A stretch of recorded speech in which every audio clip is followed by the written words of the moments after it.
Socialinės dirbtuvės Pilnos širdis įsikūrusios Garliavoje ir čia kasdien kartu dirba žmonės turintys negalią ir jos neturintys.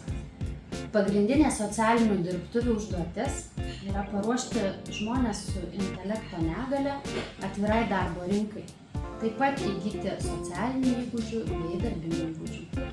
Kiekvieną dieną drauge 14 žmonių gamina sąsiuvinius Valdorfo pedagogikos mokyklom, kitom alternatyviom mokyklom, taip pat užrašų knygutes, bloknotus, atvirukus, skirtukus. Taip pat viena iš mūsų veiklų yra subrangos darbai, kuomet mes lankstome, pakuojame, komplektuojame ir atliekame rankų darbą, kurių pageidauja užsakovai.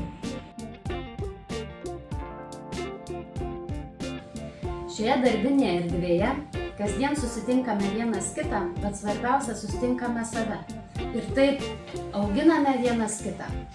O tuo pačiu atrodo, kad kasdien daugiau gauname negu duodame.